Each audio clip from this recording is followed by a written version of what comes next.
I'm your host, Michael Beckford, and welcome to Black History Month 2026.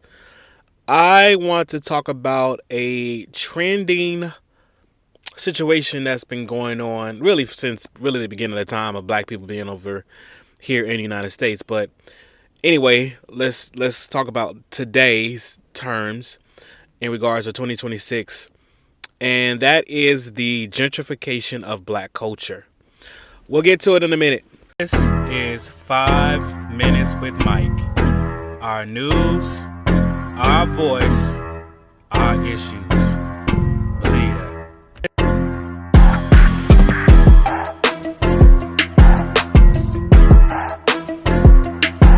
Great job, white people. We once again managed to take an African-American English word and give it a completely new definition. I'm talking, of course, about the word unk, which at this point is being used online as a funny honorific synonym of bro. But unk used to have a very specific definition. It originally referred to an older male figure in the black community. And yet, we now have white teenagers on TikTok using the term amongst themselves. In linguistics, we call this process semantic broadening. The definition of unk has now broadened to include people of pretty much all ages and races. However, because the term has become so genericized, it's losing its original contextual importance in African-American English. It's also shifting in meaning to take on a primarily humorous connotation, since the people appropriating the word are capitalizing on a sense of perceived comedy. We've actually seen a very similar thing happen with the word yacht, which went from an African-American English pronunciation of goddamn to being used as a noun for butt in memes like the Rizzler song.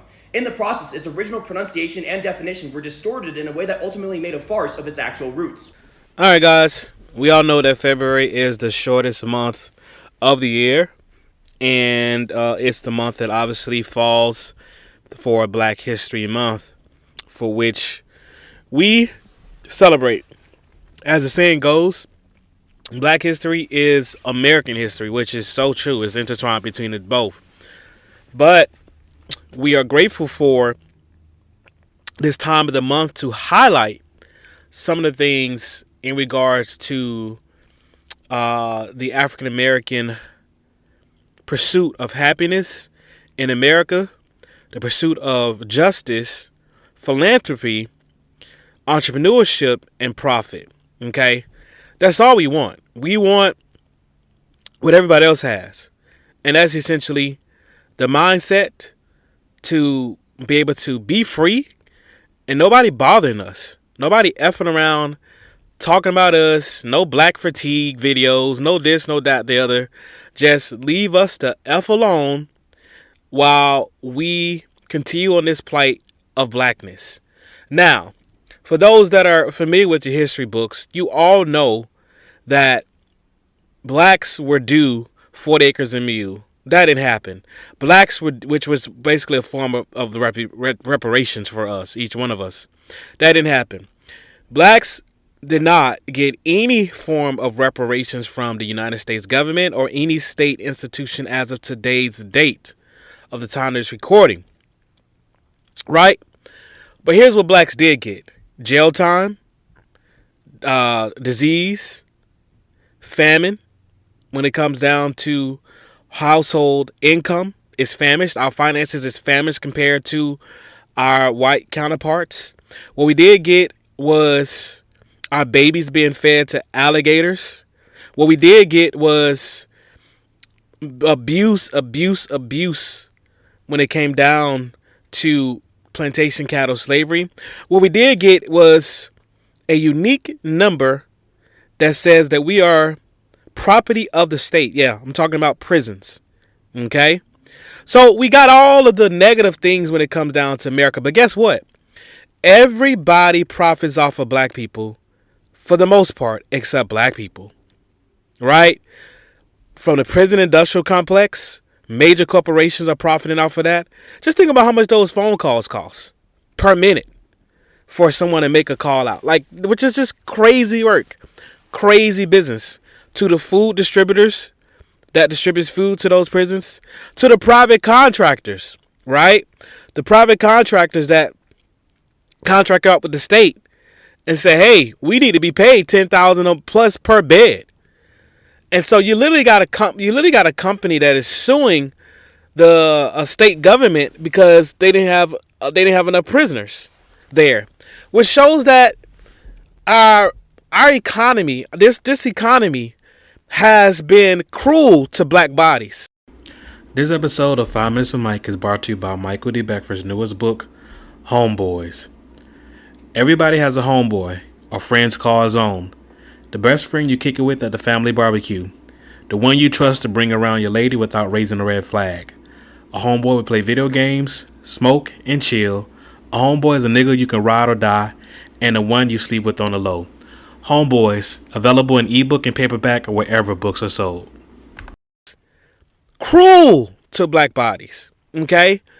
And at the end of the day, we as black people have prevailed. We have overcome. We have had a dream that sometimes feels like a nightmare.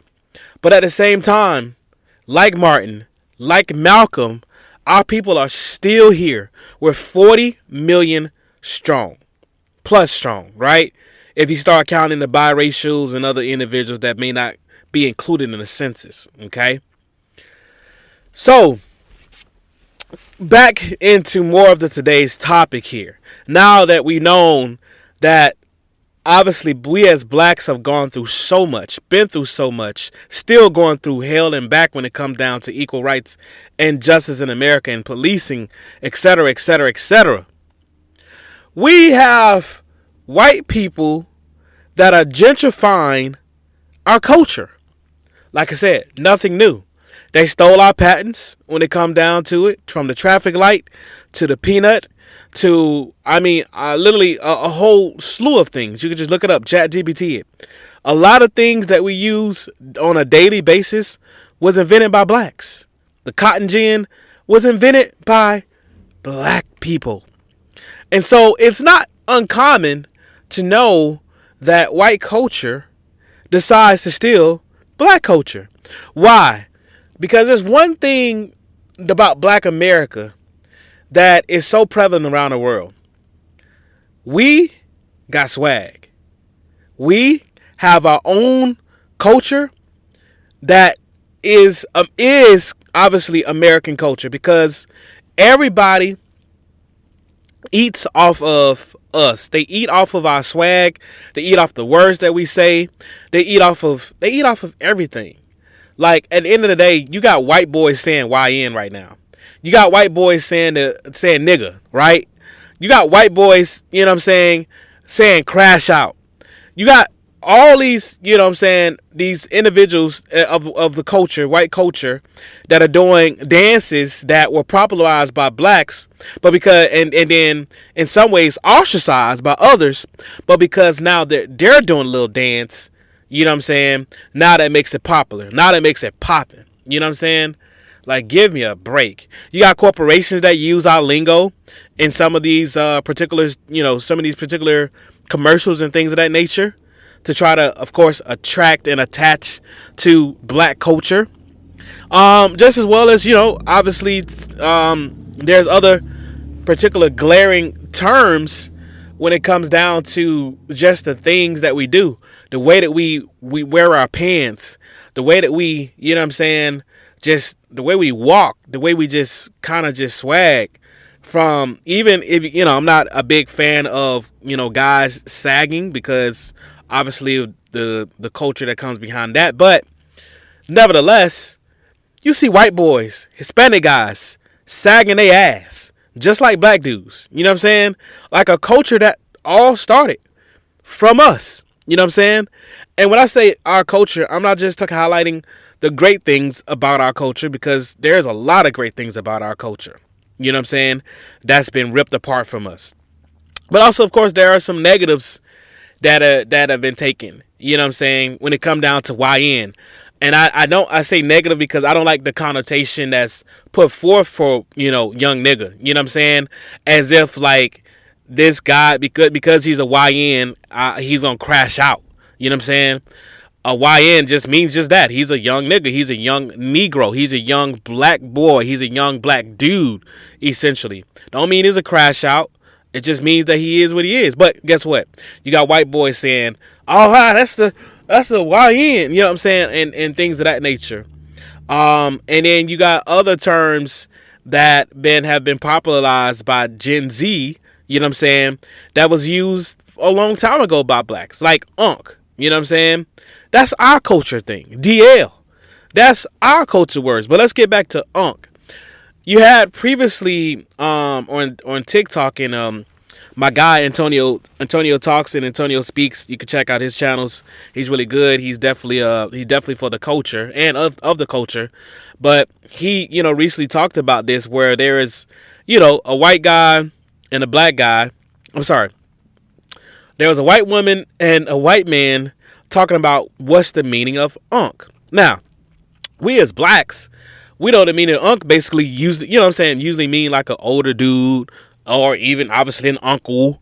But it was definitely a reference to an older dude, maybe established. Don't have to necessarily be established. Basically someone that was older than you are. Not quite an elder, maybe like just basically the middle of the block. So that's why they Unc. You know what I'm saying?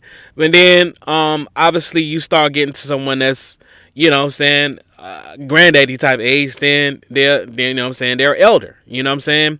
And then so yeah, you have these particular precedents when it comes down to it. So you got these TikTokers, where this one girl, she says Unc means uncool. No, I don't. It's not what it means. And you guys, they're just literally having a conversation about something they totally don't know. And so when you look at the gentrification of black culture, it's so very true of the gentrification period. When you think about it, when they go in and they gentrify a neighborhood, instead of them making, new households that's affordable to everybody that's in there, no, what they do is they run up the rent rates so they can run the black folks out. And then instead of, mama's fried chicken, they put a Chick-fil-A. Now, nothing wrong with Chick-fil-A. I eat Chick-fil-A all the time. Black people love Chick-fil-A just like any other place. Matter of fact, Chick-fil-A is based out of Atlanta, right? Where there's a majority of blacks there. But the point of the matter I'm saying is, at the end of the day, they gentrify a neighborhood and they change the whole spectrum of how the whole culture of how the neighborhood is. And then they do, of course, take some of our verbiage. They take some of our lingo, but while leaving everything else behind, which is mostly importantly, the people. And so at the end of the day, we have a culture of gentrifiers. Yes, I said it. A culture of gentrifiers that do nothing more in many cases than basically cosplay off of our culture, take it, run with it, make it look like it's cool. And then by the time they get older, they're now, going into their own little cubbyhole of their life in society when it comes down to it. Because at the end of the day, daddy doesn't want them to mess around with black culture, right? But while they're young, it looks cool. It sounds cool. Oh, yeah, what's up, my nigga? What's up, this? Wait a minute, dude. Wait a minute. Hold up, bruh. You not. And that's another term they're taking too, right, bruh? But anyway, I digress. But you're not black, right? You shouldn't be using that word. Like, that's something, what I'm saying? Just imagine me taking something from, let's say, the J community and trying to use it as my own, right? Or an Indian community and trying to use it as my own.